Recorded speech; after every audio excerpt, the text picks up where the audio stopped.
Hola, ¿qué tal amigos y amigas de Spotify y YouTube? En esta ocasión les traigo un episodio más de su espacio de terror, miedo y suspenso llamado Radio Anécdotas de la Penumbra. En esta ocasión les traigo un episodio llamado Asesinos Seriales de Yucatán. Siguiendo con el anterior episodio, esta vez traigo historias de asesinos locales que en su momento estremecieron a la población. Es importante aclarar que estas historias son directamente sacadas de Reddit y de otras plataformas de internet. Les recuerdo que si quieres contar un relato o mandar tu audio relatando tus historias, puedes enviarme un correo a radioanecdotasdelapenumbra@gmail.com. Recuerda seguir las redes sociales oficiales en el Instagram y Facebook como Radio Anécdotas de la Penumbra. Sin más dilación, comenzamos. El Matachavitas. Entre junio de 2007 y julio del 2008 ocurrieron 3 crímenes de mujeres jóvenes en las zonas rurales de la costa yucateca. De pronto, la tranquilidad de la península se trastornó, porque nadie creía que pudiera ocurrir crímenes en serie. La noticia estaba en boca de todos los habitantes. Los medios de comunicación presionaron a las autoridades. El pánico se apoderó de la población. Existía un ambiente negativo porque la sociedad exigía la detención del culpable o culpables, porque no se sabía el nombre del responsable. Había una histeria colectiva entre las jovencitas, pero sobre todo había preocupación entre los padres de las jovencitas. La policía detuvo como responsable a Mario Alberto Zulú Canché y la prensa de la península lo llamó el Matachavitas, porque sus víctimas tenían entre 15 y 25 años. Causó mucha expectación en la península yucateca. Hasta ahora es considerado el único caso de asesino en serie. Lo primero que se hizo fue analizar su conducta y su personalidad. Se descubrió que Zulú Canché provenía de una familia clase media baja y disfuncional. Fue algo que se destacó mucho. Sus orígenes fueron importantes para establecer un patrón de conducta que ayudará a los investigadores a desenredar lo que en su mente se organizó para matar a jóvenes. Los detalles de su vida fueron publicados. Desde su juventud tuvo problemas con las autoridades. Todavía no cumplía la mayoría de edad cuando ya tenía antecedentes penales. Se informó que tenía una personalidad agresiva contra quien figuraba como una imagen de autoridad, padres, maestros, autoridades policíacas. Sus delitos iban desde hostigamiento y acoso sexual hasta asalto a mano armada e intentos de violación. Nunca tuvo un empleo constante, ya que no tenía respeto por sus empleadores, lo que provocaba que renunciara o era despedido o dejaba de ir a trabajar. Y por falta de dinero se dedicó a robar. Fue fácil tomar esa decisión porque no podía mantener un empleo. Robaba solo, porque se analizó que tampoco podía mantener una amistad, aunque sea para cometer actos ilícitos. Eran robos menores, principalmente para satisfacer necesidades de comida, aunque eso fue el principio. También utilizó el dinero para satisfacer gustos como embriagarse y buscar diversión. Los psicólogos consideraron que su personalidad era la de típico psicópata. Para lograr sus crímenes abordó a sus víctimas con el pretexto de darles empleo. Trató de impresionar a las jóvenes mostrándose como un joven de buena posición económica y que tenía un interés sincero en las chicas que abordaba. Con la excusa las engañaba para subirlas a su auto. Luego las llevaba a lugares apartados. Primero les hacía propuestas indecorosas, pero cuando era rechazado se ponía violento, la amagaba y luego las violaba. Se ponía violento porque un rechazo era para él una acción de autoridad en su contra. Como no sabía manejar una negativa, utilizó la fuerza física para someter a las víctimas para lograr sus propósitos. Luego de la violación y para no que lo denunciaran, las asesinó. Pero sus asesinatos no eran cuidadosos, en sí Zulú Canché era un criminal descuidado. Parecía que no le importaba ser descubierto o pensó que nadie investigaría los crímenes, pero se equivocó. Cometió muchos errores. Para empezar, tuvo muchos testigos que lo vieron en ser la última persona que acompañaba con vida a sus víctimas. Y dejó muestras de ADN en los cuerpos de las víctimas. Fue fácil encontrar conexión entre las víctimas. Se descubrió que era un criminal en serie. Esta situación preocupó a la sociedad porque ahora se sabía que había un criminal en serie suelto en el estado de Yucatán. Su primera víctima fue Alma Luzli Canul Xiao, quien era estudiante de preparatoria. Fue abordada por su victimario cuando salía de la escuela. Zulú Canché aceptó matarla, pero no era su intención, sino que deseaba solo tener relaciones sexuales, pero como Alma se negó, fue golpeada, torturada, violada y finalmente asesinada. También fue acusado de asesinar a Lady Marlene Pashkanul y Guadalupe de Los Ángeles Rodríguez Méndez. El matachavitas. Entre junio de 2007 y julio del 2008 ocurrieron 3 crímenes de mujeres jóvenes en las zonas rurales de la costa yucateca. De pronto, la tranquilidad de la península se trastornó porque nadie creía que pudiera ocurrir crímenes en serie. La noticia estaba en boca de todos los habitantes. Los medios de comunicación presionaron a las autoridades. El pánico se apoderó de la población. Existía un ambiente negativo porque la sociedad exigía la detención del culpable o culpables porque no se sabía el nombre del responsable. Había una histeria colectiva entre las jovencitas, pero sobre todo había preocupación entre los padres de las jovencitas. La policía detuvo como responsable a Mario Alberto Zulú Canché y la prensa de la península lo llamó el matachavitas porque sus víctimas tenían entre 15 y 25 años. Causó mucha expectación en la península yucateca. Hasta ahora es considerado el único caso de asesino en serie. Lo primero que se hizo fue analizar su conducta y su personalidad. Se descubrió que Zulú Canché provenía de una familia clase media baja y disfuncional. Fue algo que se destacó mucho. Sus orígenes fueron importantes para establecer un patrón de conducta que ayudará a los investigadores a desenredar lo que en su mente se organizó para matar a jóvenes. Los detalles de su vida fueron publicados. Desde su juventud tuvo problemas con las autoridades. Todavía no cumplía la mayoría de edad cuando ya tenía antecedentes penales. Se informó que tenía una personalidad agresiva contra quien figuraba como una imagen de autoridad, padres, maestros, autoridades policíacas. Sus delitos iban desde hostigamiento y acoso sexual hasta asalto a mano armada e intentos de violación. Nunca tuvo un empleo constante, ya que no tenía respeto por sus empleadores, lo que provocaba que renunciara o era despedido o dejaba de ir a trabajar. Y por falta de dinero se dedicó a robar. Fue fácil tomar esa decisión porque no podía mantener un empleo. Robaba solo, porque se analizó que tampoco podía mantener una amistad, aunque sea para cometer actos ilícitos. Eran robos menores, principalmente para satisfacer necesidades de comida, aunque eso fue el principio. También utilizó el dinero para satisfacer gustos como embriagarse y buscar diversión. Los psicólogos consideraron que su personalidad era la de típico psicópata. Para lograr sus crímenes abordó a sus víctimas con el pretexto de darles empleo. Trató de impresionar a las jóvenes mostrándose como un joven de buena posición económica y que tenía un interés sincero en las chicas que abordaba. Con la excusa las engañaba para subirlas a su auto. Luego las llevaba a lugares apartados. Primero les hacía propuestas indecorosas, pero cuando era rechazado se ponía violento, la amagaba y luego las violaba.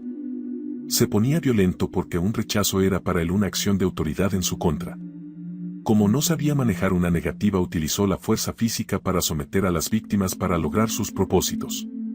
Luego de la violación y para no que lo denunciaran, las asesinó. Pero sus asesinatos no eran cuidadosos, en sí Zulú Canché era un criminal descuidado.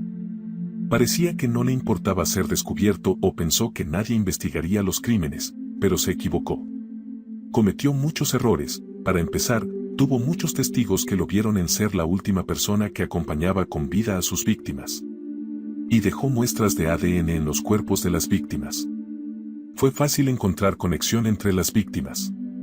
Se descubrió que era un criminal en serie. Esta situación preocupó a la sociedad porque ahora se sabía que había un criminal en serie suelto en el estado de Yucatán. Su primera víctima fue Alma Luzli Canul Xiao, quien era estudiante de preparatoria. Fue abordada por su victimario cuando salía de la escuela. Zulú Canché aceptó matarla, pero no era su intención, sino que deseaba solo tener relaciones sexuales, pero como Alma se negó fue golpeada, torturada, violada y finalmente asesinada. También fue acusado de asesinar a Lady Marlene Pashkanul y Guadalupe de Los Ángeles Rodríguez Méndez. El Bunga. El Bunga fue un despiadado asesino serial de Yucatán que era capaz de acabar con la vida de una persona a golpes. Pudo ser detenido. Entre los asesinos seriales más impactantes que se cuenta en Yucatán, está Alfredo Aguilar Can, mejor conocido como el Bunga o también como el Matagais. De acuerdo con la información que circula en internet, el Bunga realizó sus fatales actos en complicidad de su pareja, Ángel Martín Solís, también conocido como el Chistes. Tanto el Bunga como el Chistes fueron detenidos en el año 2000. El dúo habría perpetrado uno de sus primeros crímenes en el año de 1996, fueron los autores del asesinato del modisto cubano Rigoberto Chaviano León. Sin embargo, su sed de sangre no paró ahí, el Bunga continuó con un sujeto conocido como Jorge Carlos Pizarra Barrera en 1993. No satisfecho, el gerente Hernán May Magaña fue el siguiente en el año de 1995 y 2 años después Nicolás Manuel Oil Canto en 1997. Finalmente, se le conoce al actuario del Juzgado Sexto de Defensa Social, Arcadio Francisco Balam No, también en 1997 cayó en las garras de El Bunga, todos fueron sus parejas por corto tiempo. El asesino serial de Yucatán drogaba a sus víctimas para poder quitarles la vida. Cabe mencionar que El Bunga acaba con sus víctimas a golpes, los amarraba de manos y los golpeaba hasta la vida se les escapaba del cuerpo. En el año de 1999, intentó acabar con la vida de un sujeto identificado como César Manuel Artuña, y el 30 de marzo de 2000, logró acabar con la vida de un abogado. El luminol lo reveló todo. Para poder capturar al El Bunga, fue necesario innovar los métodos de investigación, ya que tras sus actos se utilizó por primera vez la conocida sustancia como luminol. Esta sustancia fue clave para dar con él. Las investigaciones pudieron seguir las pistas y finalmente pudieron llevarlo a la cárcel y con él a sus cómplices. Cabe mencionar que tras su detención, se logró dar con un sujeto más que estuvo implicado en todos los asesinatos, identificado como Guillermo de la Cruz Silva, conocido como Pie Grande. El cortanalgas. Esta es la terrible historia del cortanalgas, un joven que aterraba a las mujeres en Mérida, alrededor de los años 50, quizá desconozcas la leyenda urbana del cortanalgas. Fue joven que buscaba a las mujeres con caderas anchas para causar cortes con un bisturí. De acuerdo con la información que circula en internet, el joven habría atacado a las mujeres en la época de los años 50 y 60, las mujeres tenían que andar con cuidado. El sujeto rondaba los paraderos de camiones de la ciudad de Mérida en espera de toparse con mujeres que llevaran un atuendo entallado. Una vez que identificaba a su víctima, como si tratase de satisfacer un extraño fetiche, hería con un bisturí cuando abordaban al transporte público.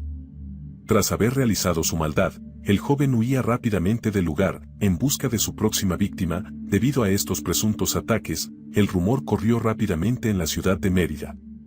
La histeria aumentó cuando se dijo que el cortanalgas seguía a las mujeres que caminaban solas a su casa. Cuando la mujer se desprevenía para entrar a su casa, él cometía su terrible fechoría.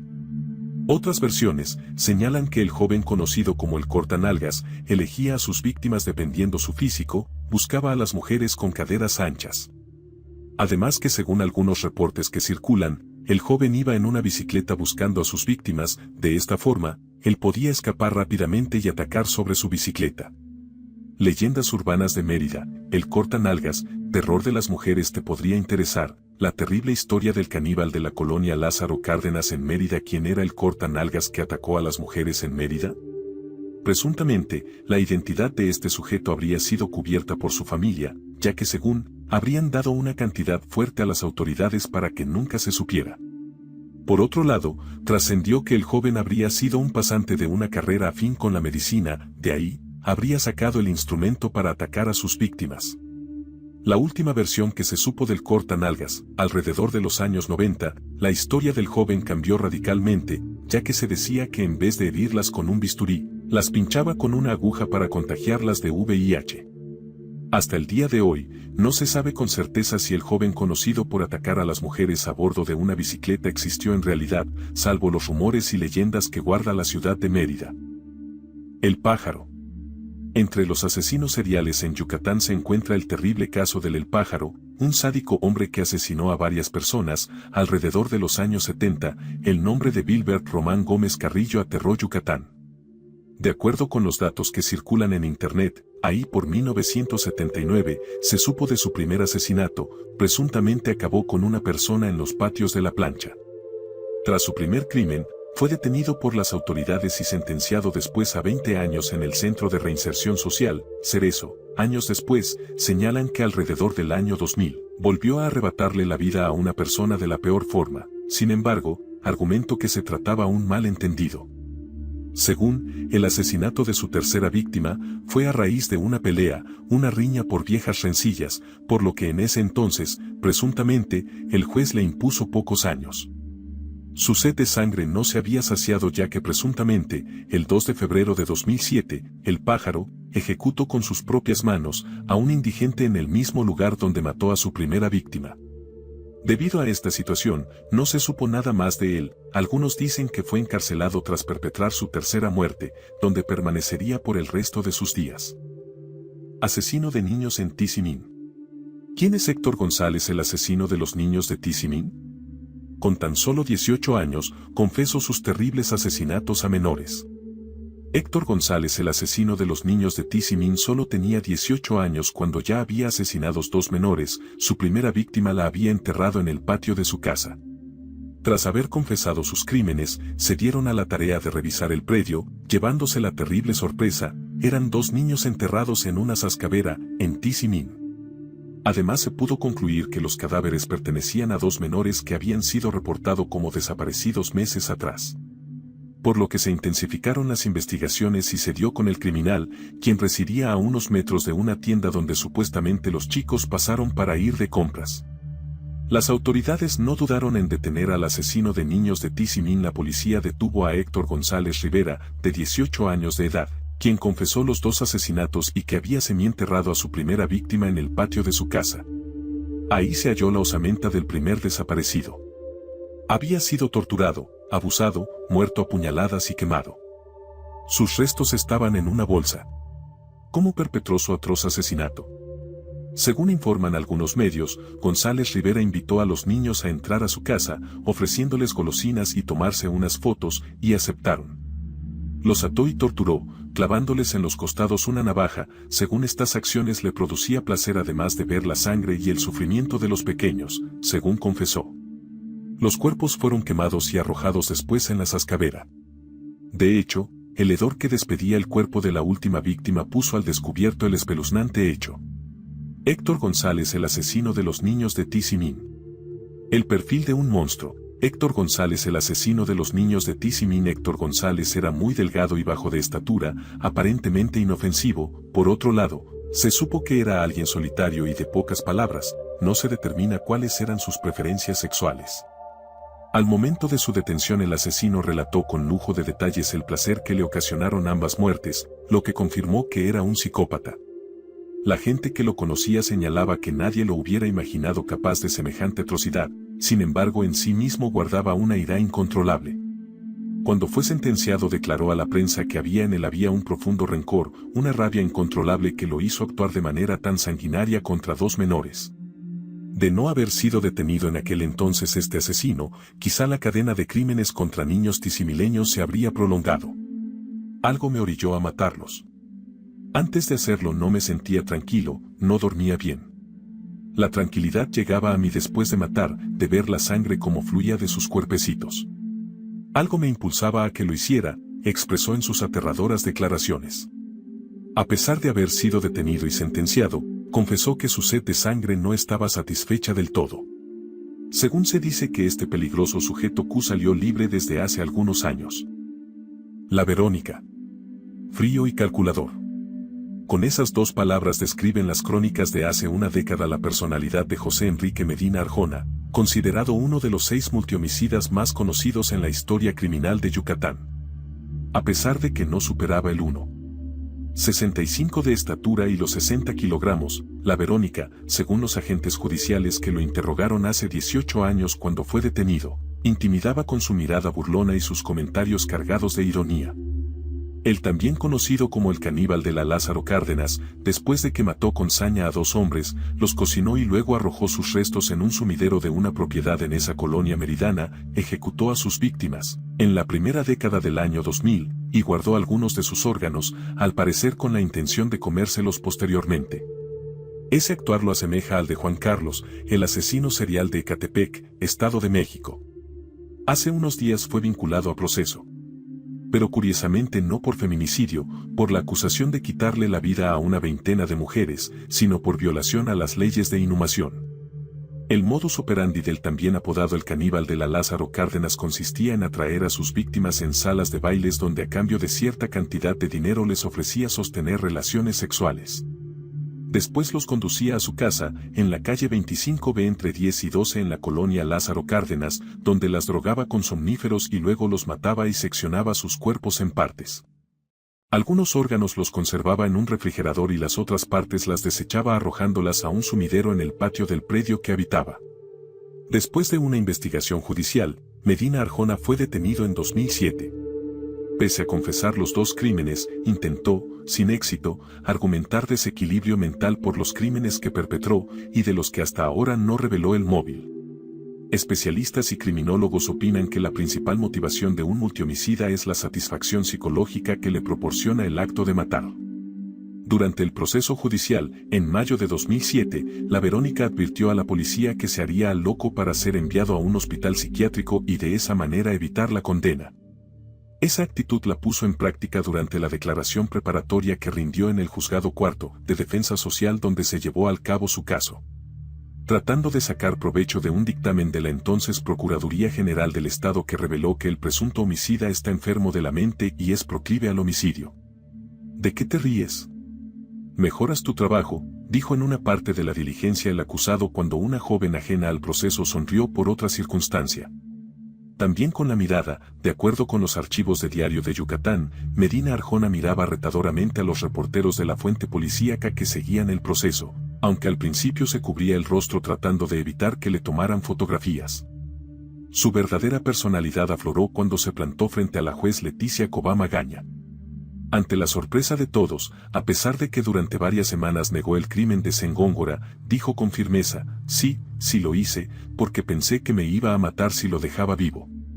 Al fallar su táctica y con las evidencias que los agentes investigadores reunieron durante todo el proceso judicial, José Enrique Medina Arjona fue sentenciado a 40 años de prisión por el asesinato de Sengóngora.